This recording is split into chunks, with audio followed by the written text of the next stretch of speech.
Welcome back, everybody, to another deep dive. Yeah. Today, we're going to be taking a look at something that I think is on a lot of parents' minds, and that is the anxieties of raising kids surrounded by technology. Yeah. And we're going to be going back in time a little bit here. A little bit. Back to 2020 with the Pew Research Center survey Okay. that was done of over 3,600 U.S. parents. Wow. So this is kind of a snapshot Yeah. of what parents were concerned about when it Yep. came to technology and kids Before the pandemic. Interesting. So before things really got shaken up. Yeah. So by the end of this deep dive, I hope that you come away with an understanding of, what the key issues were that parents were grappling with back then, how tech use varied across age groups, Okay. and what were the tactics that they were already using Okay. to kind of manage this Navigate this new world. new world. Yeah. It's fascinating to look at this data as a baseline. Yeah. Because it really, I think, reveals these trends that were already gaining momentum. Right. That likely just became even more pronounced after 2020. Yeah. For instance, the survey found that a significant portion of parents, 66% of them, Wow. felt that parenting was harder than Yeah. it was 20 years prior. And of those parents, a large portion, 26%, cited the influence of digital technology as a reason why. So it wasn't just a vague feeling Right. of like, oh, parenting's harder. Yeah. It was like, no, it's specifically because of This thing. this thing. Yeah, this digital technology thing. What were some of the specific pressures, though, that parents were feeling related to tech? Social media was a big one. Okay. 21% of parents called out its rise as a particular pressure point. Yeah. And another 14% expressed concern about their kids being exposed to things too early because of easy access to technology. Right. It really speaks to, I think, a shift in the very nature of childhood Yeah. and the challenges that parents were facing. Even back then. Even back then. Yeah, in 2020. Yeah. Makes you wonder if they were feeling that way, then how much more did those anxieties amplify? Exactly. After everyone had to rely even more on technology during the pandemic. During the pandemic. And speaking of anxieties, let's talk about screen time. Okay. 71% Wow. of parents with kids under 12 were concerned about excessive screen time, Yeah. with 31% A third. being very concerned. Very concerned. And this is pre-pandemic. Yeah. So So it was already a big deal. it was already a huge deal Yeah. for parents. Now, if we think about Okay. the types of devices, Yeah. we see some interesting things. Okay. Smartphones, in particular, were a source of anxiety. Yeah. 71% of parents felt that they might do more harm than good Okay. for young kids' development. Why smartphones specifically, do you think? It seems like parents intuitively grasped that different devices can have varying impacts on a child's development. Okay. For example, 73% of parents said smartphones were only okay after the age of 12 or 14. But tablets were considered okay before the age of 12 by 65% of parents. So there was a distinction. Yeah, between different devices with screens. Yeah, it's not just screen time. It's the specific ways they're used. the device and what they allow you to do. Yeah. Yeah. And speaking of specific platforms, Okay. we can't ignore YouTube. Of course. 89% of parents with kids aged 5 to 11 said that their children watch YouTube. It's everywhere. And even 57% of parents with toddlers. Toddlers. Under 2. Under 2. Said that they were watching YouTube. So it was already everywhere. It was already everywhere. So Yeah. clearly, it was already deeply embedded in the lives of young children. And that's where things get tricky. Yeah. Because while parents saw the benefits in it. The entertainment, the learning, exposing their kids to different cultures. Right. There was also a concern. Yeah. 46% of parents said that their under 11 child had encountered inappropriate content on the platform. So there's that challenge, right? Of how to harness the benefits. Yes. While also mitigating the risks. Especially for younger viewers. Yeah. Yeah. And this survey also revealed that it wasn't just kids who were spending a lot of time in front of screens. 56% of parents admitted to spending too much time on their own smartphones. Okay. And 68% felt at least sometimes distracted by their phones while they were with their kids. So it's not just a kid problem. It's not just a kid problem, it's a family dynamic. It's a family dynamic, yeah. Technology impacts families in many ways. Multifaceted. Multifaceted. Yeah. And so it's not just about how children use the tech. Right. It's also about how parents are using it. Uh-huh. And how that influences. And modeling those behaviors. Yeah. Modeling those behaviors. Yeah. So even back then, yeah, the data was already pointing to the need to really look holistically. I think so. At technology and how it was impacting families. Yes. And so how were parents back then trying to manage all this? Well, the most common approach, and not surprisingly, was setting limits on screen time. Okay. 86% of parents reported that they did this. Okay. And then closely related to that, yeah, 80% used digital grounding as a form of punishment. So taking those traditional... Right, so discipline methods, bringing them into the digital age. Bringing them into the digital age. Yeah. So tell me more about that. Okay. What does digital grounding actually look like? Well, it can take different forms. Okay. But essentially, it's about restricting access to devices or online activities as a consequence for misbehavior. Right. So for some families, it might be taking away the phone or the tablet for a certain amount of time. For others, it might be blocking specific apps or websites. So it's like kind of makes sense. Grounding. Yeah. But for the digital world. Exactly. Yeah. What other tech-specific approaches were parents using? 75% of parents said that they were checking which websites and apps their kids were using. Okay. And 72% were utilizing parental controls to either manage screen time or restrict access to content.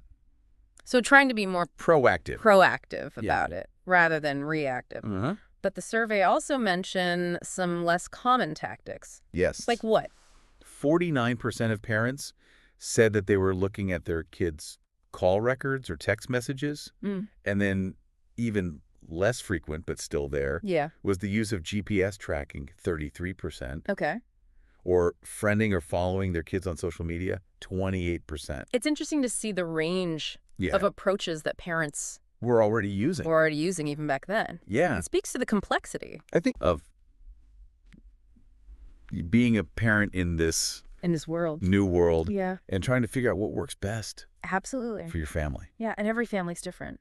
So it's fascinating to think how these trends we talked about that were already present in 2020 might have evolved since then, especially given, the massive shift towards tech during the pandemic. Yeah. I mean, families were suddenly thrust into a situation where technology wasn't just, entertainment or connection. It was essential. It was everything. For education, for work, even just maintaining some kind of social life. Yeah. I think that period of intensified tech use probably magnified a lot of the trends that we saw emerging back then in that 2020 survey. Those parental anxieties around screen time and the impact of smartphones and navigating things like YouTube. Right. Those probably just grew in the wake of the pandemic. Yeah, it's like it just put this magnifying glass over those anxieties that already existed. Exactly. I mean, can you kind of paint a picture Yeah. of what that might have looked like? Yeah. In a real-life family setting. Imagine a parent in 2020 who was already struggling with limiting their child's screen time. Right. And then fast forward to, the height of the pandemic, where school and socializing and even extracurricular activities were all happening online. Yeah. Suddenly those screen time limits become this logistical and emotional tightrope walk. Because it's no longer just about leisure screen time. Right.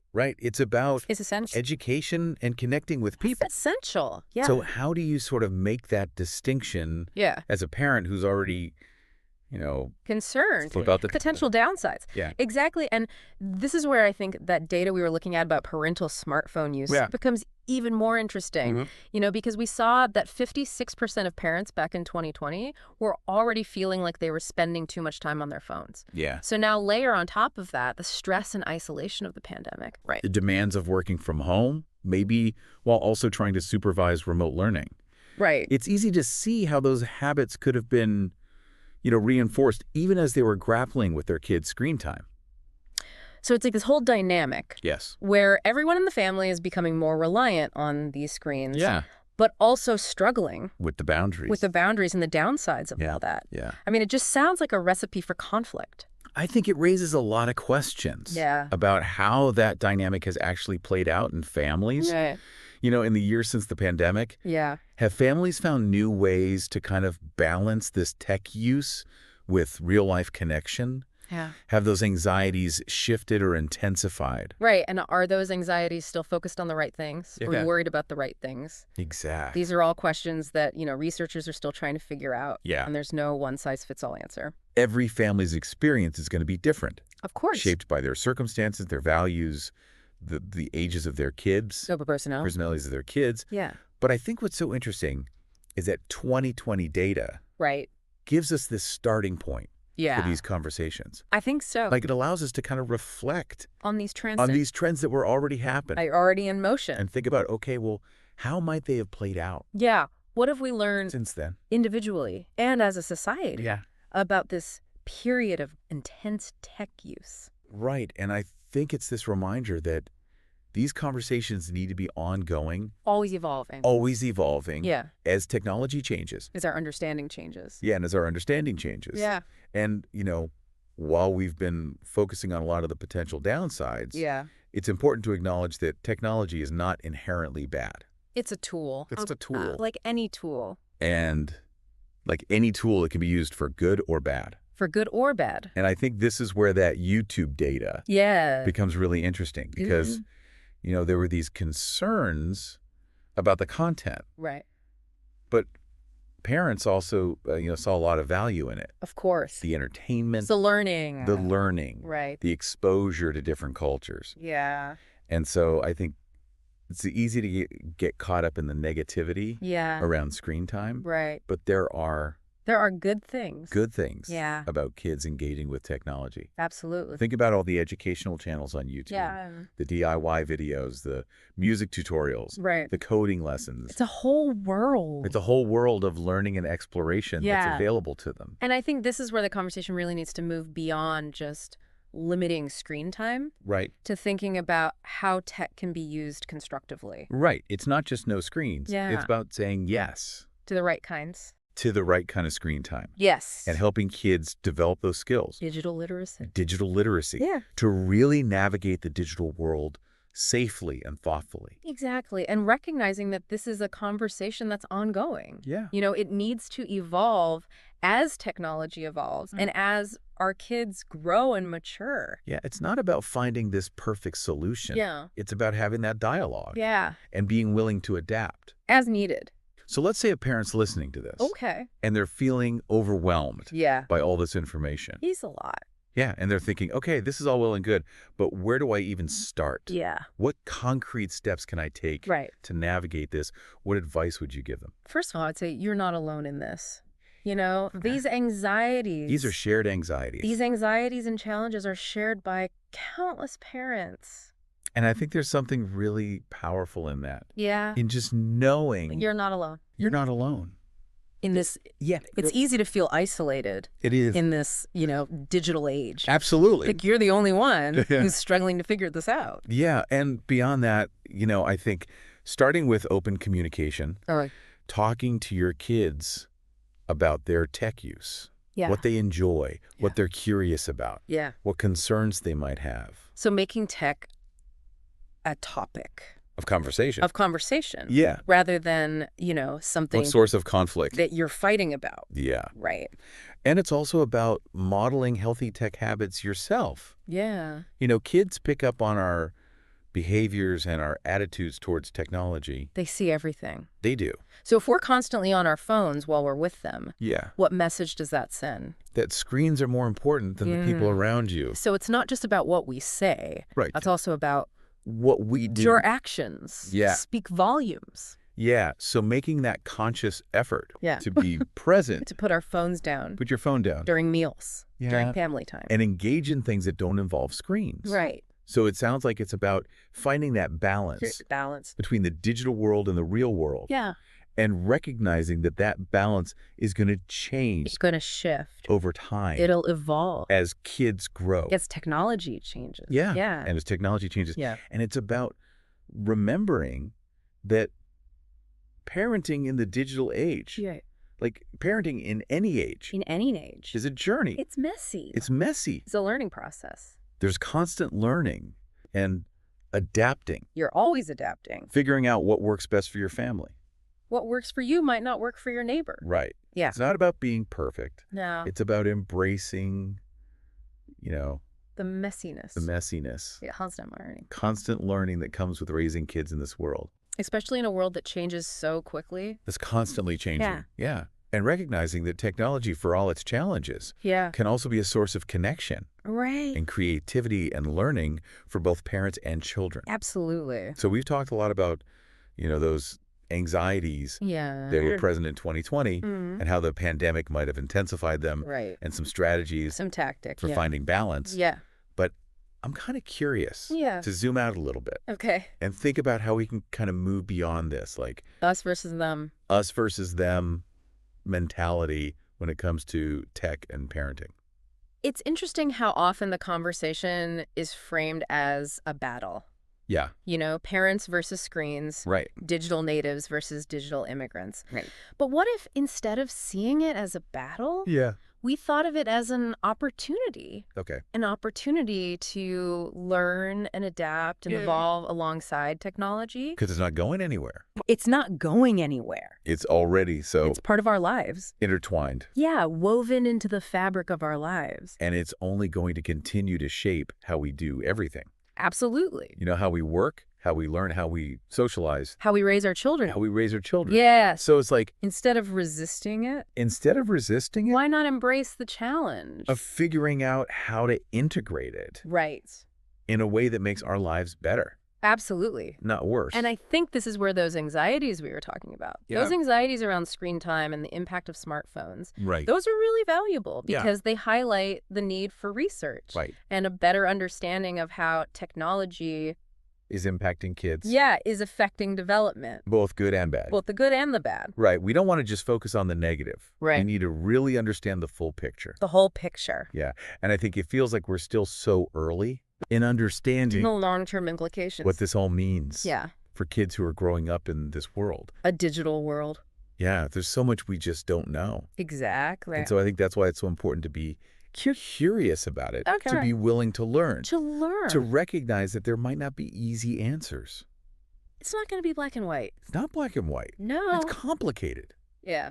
It's like we're all kind of pioneers here. In a way. Figuring this out as we go. Navigating this uncharted territory. Yeah. Parents and kids and educators, researchers, developers, tech developers. We're all in this together. And so we need to be talking to each other. Collaborating. Figure out these solutions. That benefit everybody. Yeah, I'm not talking. Just a select few. Right. Yeah. So I'd love to hear your thoughts on the future. Okay. If those pre-pandemic trends we talked about have continued, where might we be headed? I think one key area to watch is digital literacy.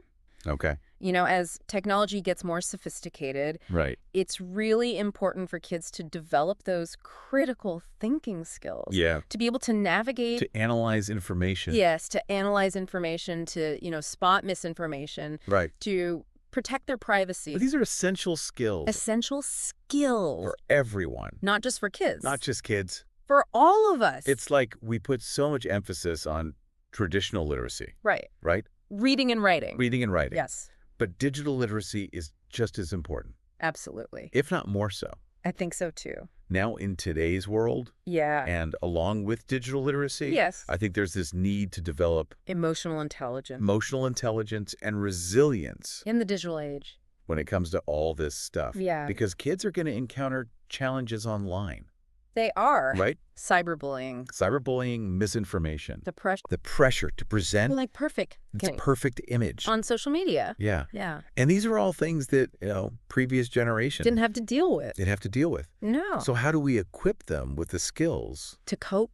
With all of that. To seek help when they need it. Yeah. To maintain a healthy sense of self. In the face of all of that. Yeah. Yeah. And so I think it's also about fostering. The sense of community. Community and connection. Online. That's based on kindness and empathy. Yeah. And respect. Because technology. Can be a powerful tool. For building relationships. Yeah. For creating positive change. Absolutely. It's easy to get caught up in all the bad stuff. Yeah. But there's also good. There's good. And I think that's such an important thing to remember. Yeah. So as we kind of wrap up this deep dive, Yeah. any final thoughts on where we go from here? I think while it's important to be aware of the risks, it's also important to remember that there's potential for good. Yeah, I think that's a really great takeaway. Yeah. So to our listeners, parenting in the digital age is complex. It is. It's constantly changing. Yeah, you're always learning. And we have to be willing to learn and adapt. But it's also an opportunity to shape the future of technology. In a way that benefits kids and future generations. So as you're going through all this, approach it with curiosity. With open communication. And with a belief in the power of connection. Yes, both online and offline. Both. Yeah. Because that's what's going to guide us towards a better future. Towards a future where technology serves us. Yeah. Not the other way around. This has been a fascinating conversation. I've enjoyed it. I've learned a lot. Me too. And to our listeners, thank you for joining us on this deep dive. Yes, thank you. We'll catch you next time for another exploration.